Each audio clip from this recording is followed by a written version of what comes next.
It is October 23rd, and we're joining you today from SpaceX in Hawthorne, California. And you are looking at a live view of Mission Control Hawthorne.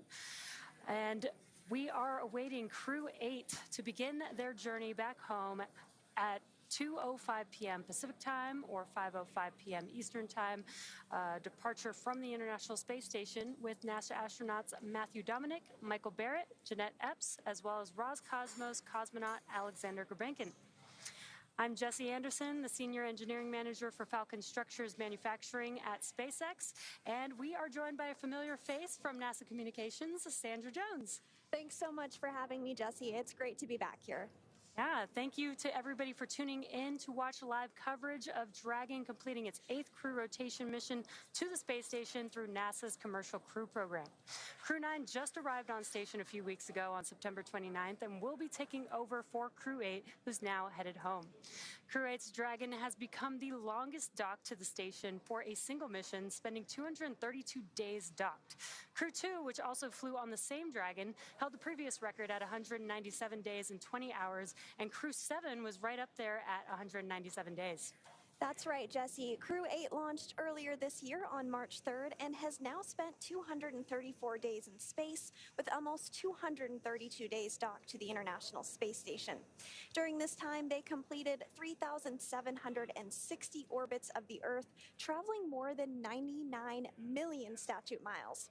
Endeavour continues to hold the record for the most time in orbit by a crewed spacecraft. Now, the crew is currently suited up, and you do see the crew on your screen there. They're suited up in their spacesuits, and the inside Dragon and the space station hatches are already sealed in preparation for their departure. Once Dragon departs the International Space Station, the crew's flight home is expected to last around 34 hours. Shortly after separation, Dragon will use its Draco thrusters to move away from the station in a series of carefully choreographed maneuvers or departure burns. This increases the distance between the spacecraft and the International Space Station. Dragon will also execute a phasing burn to lower its orbit and line the spacecraft up with its landing location. And following a phasing, Dragon will complete deorbit, reentry, and splashdown. Now, during the deorbit sequence, several events will occur, including trunk separation, closure of the nose cone, a deorbit burn, deployment of the drogue and main parachutes, and then finally splashdown. Dragon is targeted to splash down off the coast of Florida on Friday, October 25th at approximately 12:29 a.m. Pacific time or 3:29 a.m. Eastern time, where it will be picked up by a SpaceX recovery vessel, and our recovery teams will help egress the crew. And today on board the International Space Station, the crew of Expedition 72 is being led by NASA astronaut Suni Williams.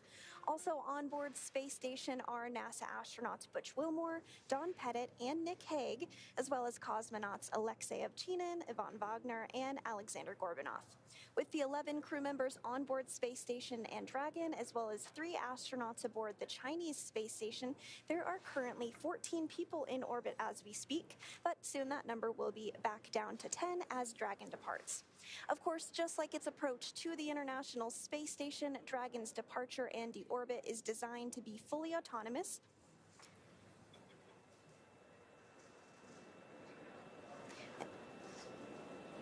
This requires no action from the crew on board, and so earlier today, NASA astronaut Butch Wilmore did help the crew members prepare for departure, and he'll be watching from the cupola, but the prime departure monitoring role falls on NASA's Matt Dominick from inside Dragon. Mission Control in both Houston and Hawthorne will back them up, and speaking of Mission Control Houston, let's go over to Nilofer Ramji at the Johnson Space Center to talk a little bit about how the station crew have been preparing to send the crew home, and what we can expect from here until Dragon departs the space station. Nilofer? Thanks so much, Sandra, and welcome to the International Space Station Flight Control Room here at the Johnson Space Center in Houston, Texas. The flight control team is primed and ready for this afternoon's undocking operations. Today's team is being led by NASA Flight Director Paul Kanya. Since Crew-9's arrival on September 29th, it's been a busy time during our direct handover period. Over the last few days, the astronauts worked to pack Dragon full of cargo and return for the return journey home. And earlier today, Mike Barratt and Jeanette Epps, both NASA astronauts, worked to remove cold bags in polar freezers, which store cold research samples and scientific experiments into Dragon Endeavour. All of this critical science and cargo is offloaded after we get the crew out following splashdown, and then the scientific samples will be sent to researchers for final analysis in just a few hours. The crew also took their SpaceX suits and got them ready for the journey home. Since getting the hatches closed, all 4 crew members are now suited up in their seats and standing by for undocking. Additionally, teams at NASA and SpaceX have been preparing for undocking by conducting a series of checkouts of the Dragon spacecraft and space station systems. This is just one of the items teams watch as they prepare for these operations and splashdown opportunities. We want to make sure that crew aboard Dragon and the teams who cover them have the best conditions for a safe and speedy pickup.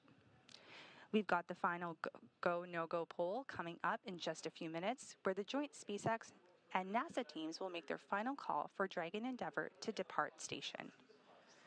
This is one of the many checkpoints in Crew-8's return that will continue all the way up just before the deorbit burn, giving mission managers multiple chances to assess the weather at the splashdown zones and make sure everything is lining up before Dragon departs. We have continued to watch the weather for the last few days, and there is an opportunity for early Friday morning as we expect to see them splash down just over a day from now. Again, we are live here in Mission Control Houston, just standing by for that go, no-go poll. And the 3 NASA astronauts and 1 cosmonaut are in Dragon Endeavour. They're still docked to the International Space Station. We expect the undocking to take place at about 4:05 p.m. Central, 5:05 p.m. Eastern. We will wait for that go, no-go poll.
Dragon SpaceX on the Big Loop final reconfigurations for undock are complete and nominal. Houston and Hawthorne teams have pulled go for undock at 2100 and separation at 2105. At this time, can you confirm crew readiness for undock? SpaceX Dragon, we are go for undock advisories closed. Okay, copy all.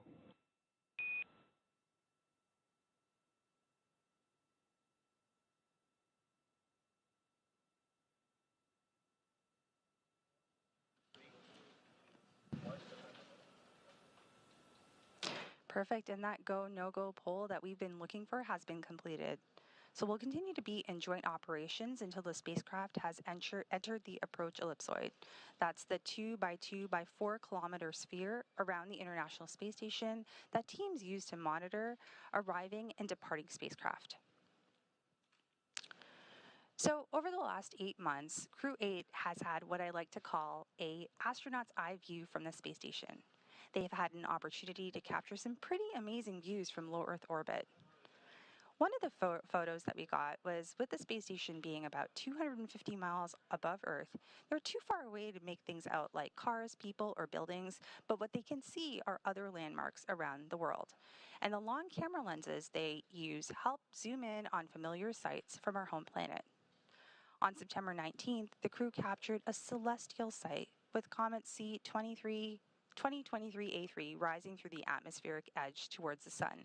The crew had been watching the tail structure evolve over the last little while.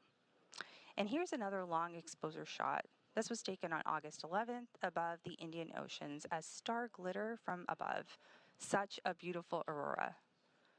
And now finally, another iconic shot of the Italian peninsula, or what many of us know as the Boot of Italy, taken on August 1st. Of course, we get satellites collect imagery of Earth too, but the International Space Station is unique in viewing these opportunities because astronauts and cosmonauts can tell scientists on the ground what they are observing and what stands out in real time. So they'll have a few more opportunities to take in those views during their flight home as we prepare for undocking coming up here at about 4:05 p.m. Central, 2:05 p.m. Pacific.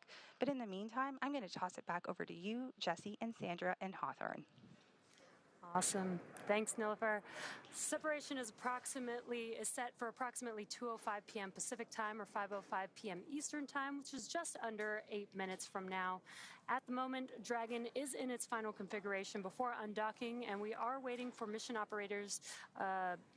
They've already completed their go, no-go poll, but they will call out if we will be moving forward with the undocking procedure shortly. And as we mentioned earlier, just like during its approach to the space station, Dragon's departure and deorbit is designed to be fully autonomous, which requires no action from the crew on board. Departure is typically a little bit faster and sometimes easier since the crew doesn't have to stop at any waypoints like we see when a spacecraft arrives. Once the undocking sequence is complete, Dragon will use its Draco thrusters to move away from the station in a series of 4 departure burns, which are carefully choreographed maneuvers that will increase the distance between the spacecraft and the space station. And then from there, a phasing burn will place Dragon on a trajectory to align it with the splashdown site. And so we did hear that go, no-go poll earlier. Everyone polled go. That is just a time for everyone on the ground as well as the crew on board Dragon to ensure things are in place. All systems are go, as the name suggests, for the undocking, which again, we are targeting just about 7 minutes from now. Now, at the moment, the crew is suited up as they are during a dynamic phase of the flight. We might hear a call out for the crew to also put their visors down ahead of the actual undocking itself. Teams work together to ensure everyone is ready to support undocking. And so again, that poll was one final check-in, and we did get the go for undocking today.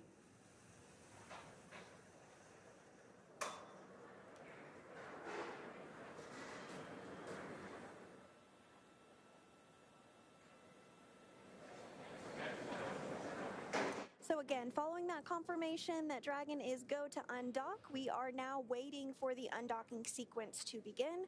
Once that happens, it will take less than 5 minutes for Dragon to separate from the International Space Station, which has been its home for the last 7 months. At the planned undock time, SpaceX Mission Control will command the undock sequence start, which begins the automatic undocking process. Now, the first step is for the umbilicals to retract. These umbilicals connect Dragon systems to the space station, transferring power, telemetry. Undock sequence commanded. Second. Some good news there. We got that call out that the undock sequence has been commanded. So again, the beginning of the sequence is the umbilicals retracting. These umbilicals connect Dragon systems to the space station, transferring power, telemetry, and commands between the two vehicles throughout Dragon's stay. So now once that's complete, Dragon will unlatch itself from the space station by releasing the 12 hard capture hooks in 2 separate phases. All that combined will take about 4.5 minutes, and then Dragon will be ready to depart the space station and begin. Umbilical demate complete and nominal. Again, another good call out there that the umbilicals have been demated. And then Dragon will be ready to depart from the space station once those hooks have been unlatched and begin to move itself further and further away using its thrusters. That's right. And while we sometimes do have views of the undocking as it takes place, we aren't expecting those today just due to handover between our satellites. That happens from time to time, but we might get some views throughout the broadcast towards the end once we get past that time period. So Dragon's initial departure from the International Space Station is a little different from other docked spacecraft like the Soyuz, which rely on springs to push them away from the docking port. Dragon will execute 2 short thruster firings to undock using a combination of the 12 Draco thrusters around the base of the spacecraft, with the first 2 breaking any stiction between Dragon and the docking port, and the second slowly backing the spacecraft away. We're expecting that call for the undocking sequence. Well, we actually did hear that call for the undocking sequence already, so we're well underway here and expecting the actual physical separation to occur in 4 minutes at 2:05 p.m. Pacific. Yeah, and with Dragon getting ready for undocking, let's go back to Nilüfer in Mission Control at Johnson Space Center to take us through undocking. Perfect. Thank you so much, Sandra. So we just heard that we are going through the undocking commands, and they have been sent up. So we'll take a look at the umbilical retraction as that is ready. That should probably take just about a few minutes. Once the umbilical hook is disconnected, Dragon will be relying entirely on its own power sources from batteries generated through solar cells instead of taking power and telemetry from the space station.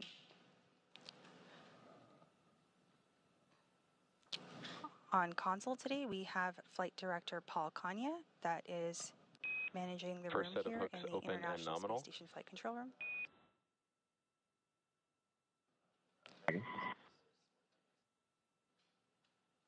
Perfect, and we just heard the call out of the first set of hooks being opened.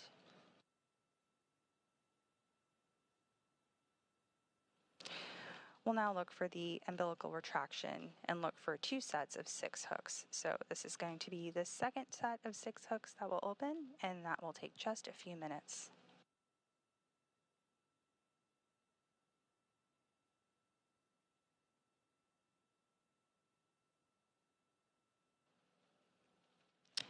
Again, the first set of hooks have begun to open, and there are 2 sets of hooks with 6 each, for a total of 12 hooks in all that will be open today.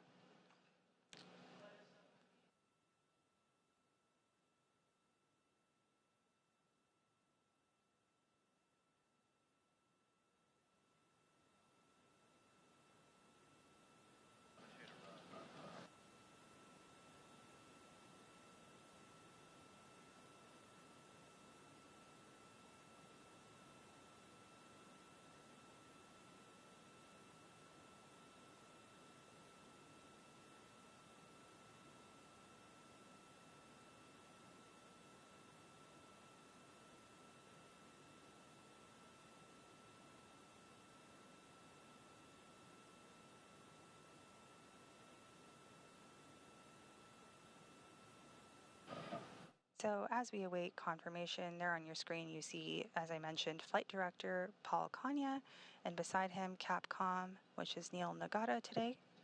They are the primary folks in Mission Control Houston here, communicating with the crew where necessary.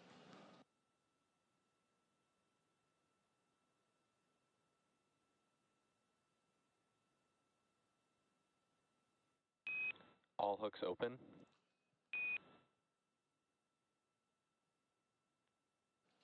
Perfect. That was the call we were waiting for, with all 12 hooks now open. Next up, Dragon will execute a short burn just before separation. And there was the call we were waiting for. This is a combination of Endeavour departing, fair winds and falling seas, and Miyaki Pisaki, my friends. Come on, Dragon. The circle will never be the same without you.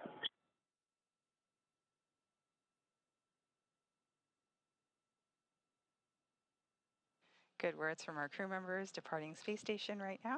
Dragon, it's been an absolute pleasure to serve aboard the space station and stand to watch. It's in great hands. Godspeed. Tojo, you'll never guess what I found.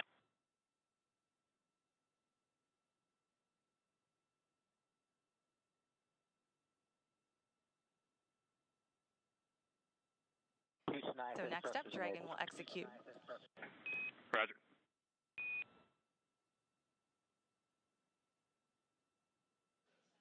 Thank you. So Dragon, as I've been trying to say, will execute a short burn just before separation using a combination of its 12 Draco engines around the base of the spacecraft. I never did get Dragon away.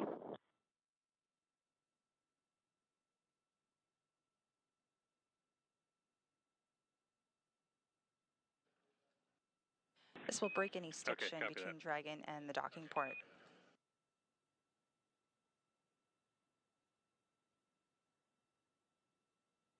And then a second burn will help the spacecraft slowly start backing away.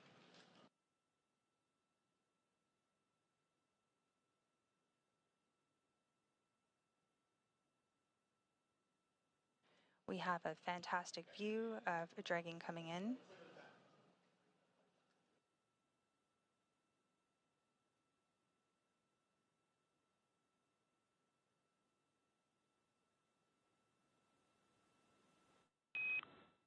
Dragon SpaceX late call, depart burn 0 was nominal.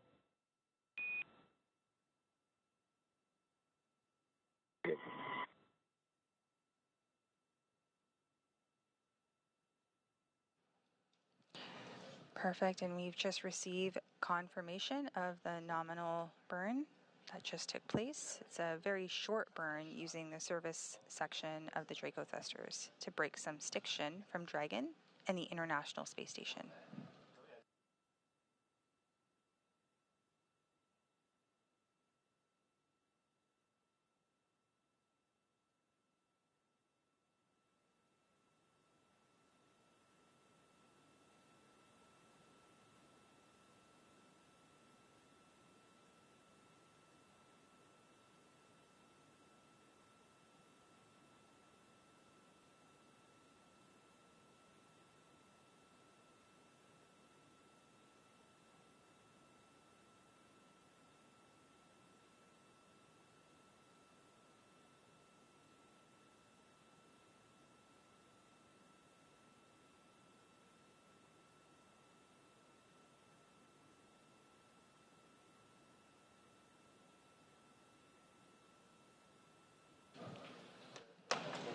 All right, we have confirmed separation here at 4:05 p.m. Central, 2:05 p.m. Pacific, as the International Space Station and Dragon were flying approximately 260 statute miles over the Pacific.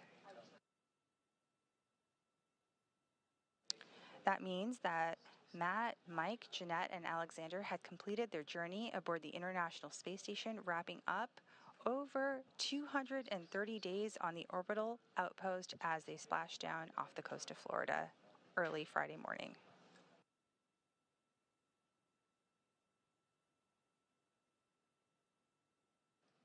At this time, the crew are all suited up in their seats, and they'll have an opportunity to get out of those suits in a short little while and prepare for their longer ride home.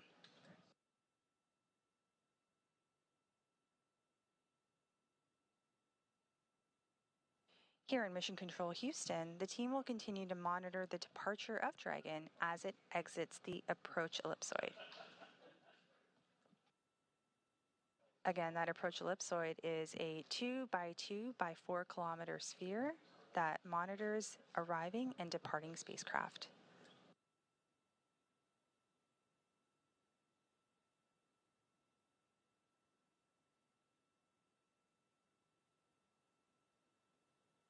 And Houston, delay my last. Dragon away was confirmed. Roger that.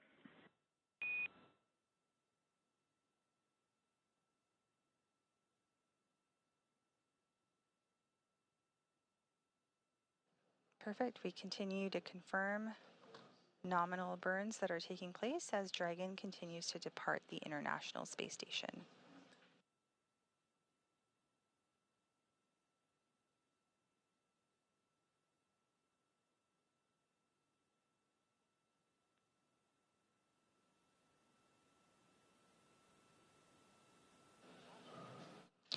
as we continue to monitor here jointly, on the right side of your screen, nominal, you will see... And Dragon, at this time, your go to DOF suits in 4.012. And I've got another reminder here that the big loop will be deactivated following Dragon's exit from the approach ellipsoid. Copies go for 4.01.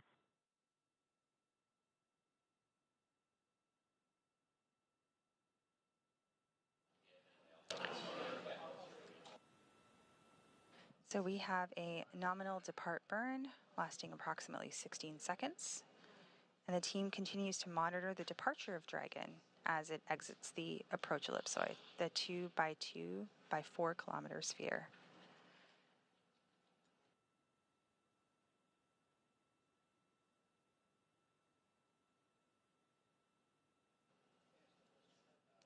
The two invisible boundaries around the International Space Station are the approach ellipsoid and the keep-out sphere. So these are the spaces where they monitor the arriving and departing spacecraft, and we are currently standing by for the next burn.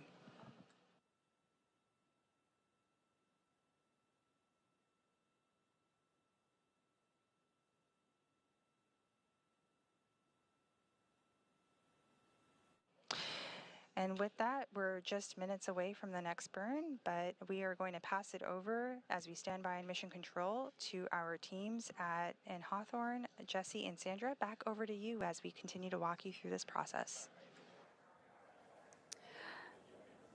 And we've got a lot of action going on, and we've got some really cool views from the International Space Station looking at Dragon Endeavour as it's moving further and further away from the International Space Station. We had burn 0 and departure burn 1 already completed. That departure burn 1 is creating more and more distance between the International Space Station and Dragon, and allowing Dragon to exit that keep-out sphere, as Nilofer mentioned. And again, some really cool views there. Station Easton on a big loop. Endeavour's exited the keep-out sphere. Break for Endeavour. Godspeed. We'll see you all in just a little bit. Neil.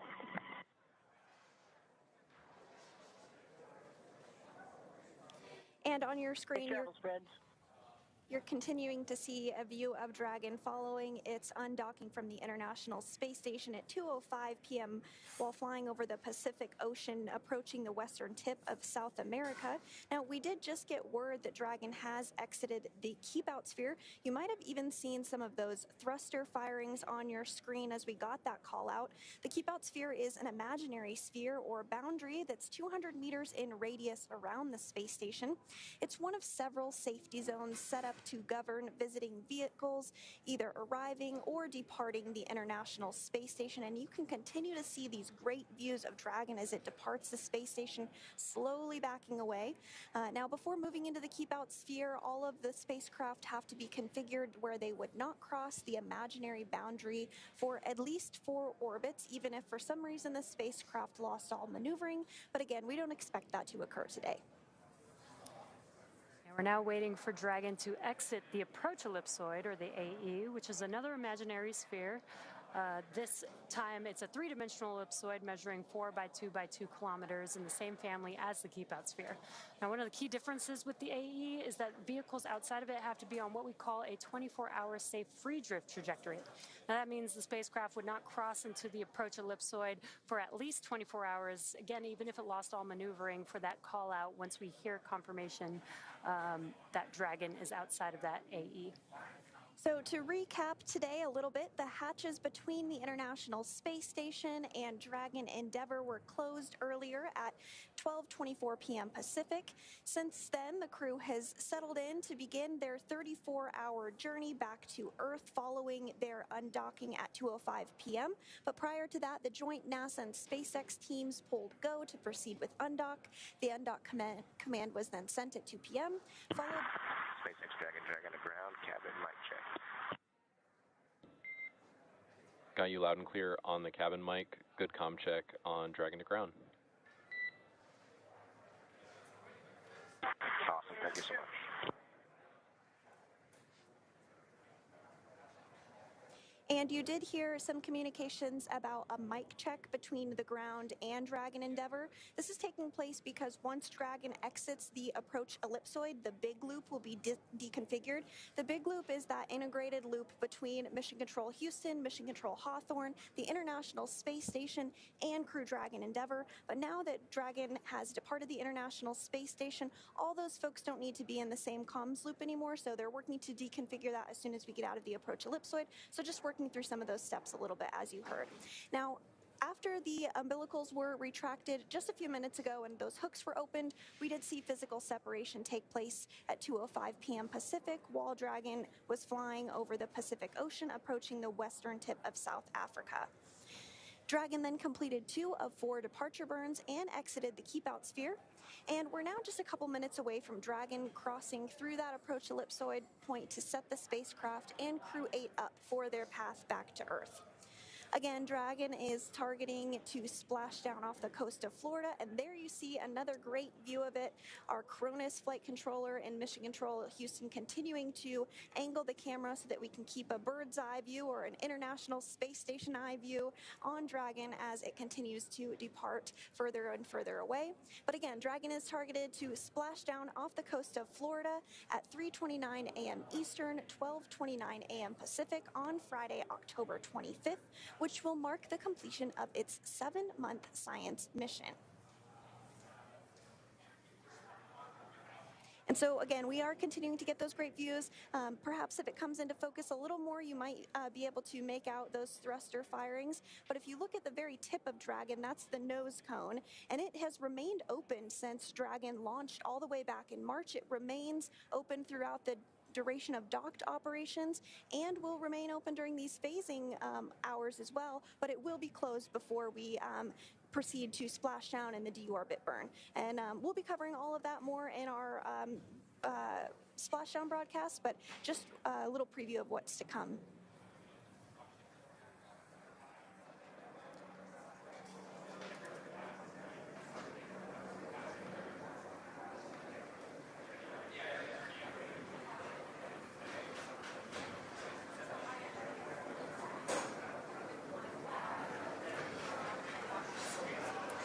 So if you're just now joining us, you are tuned into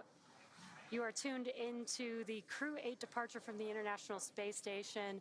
The crew has actually already departed the International Space Station. We've already completed the unlatching of the umbilicals and hooks, hard capture hooks that mate Dragon to the International Space Station. We've completed burn 0 and departure burn 1, and the vehicle with the 4 crew members inside are now moving further and further away from the International Space Station, making their way outside of the, they've already exited the keep-out sphere, and now they're making their way outside of the AE, or the approach ellipsoid. Again, this is to keep the crew safe. There's a number of choreographed maneuvers that the Dragon spacecraft has to do to make sure that it can safely depart away from the International Space Station, and then it will soon begin maneuvers over the course of the next 30 hours or so to make its way back down to Earth. And with Crew-8 now undocked from the International Space Station and on their way towards that targeted splashdown off the coast of Florida on Friday morning, let's take a moment to learn a little bit more about the crew we're bringing home. Commander Matt Dominick was born and raised in Wheat Ridge, Colorado, and is married to Faith Dominick, and they have 2 daughters. Matt earned a Master of Science degree in Systems Engineering from the Naval Postgraduate School, and he was designated as a naval aviator in 2007. Matt has made 2 deployments to the North Arabian Sea, has flown close air support missions in support of Operation Enduring Freedom, and he has more than 1,600 hours of flight time in 28 different aircraft, as well as 400 carrier-assisted landings and 61 combat missions.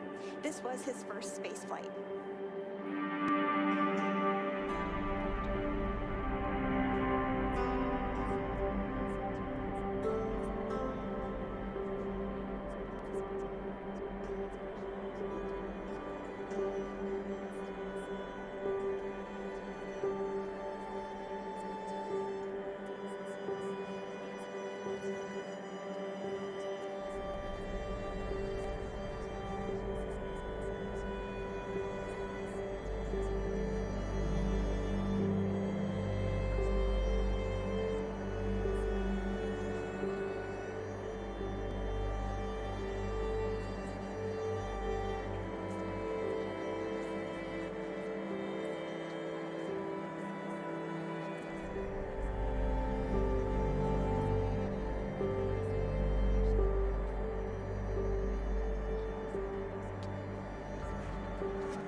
also a twin. And mission specialist Alexander Grebenkin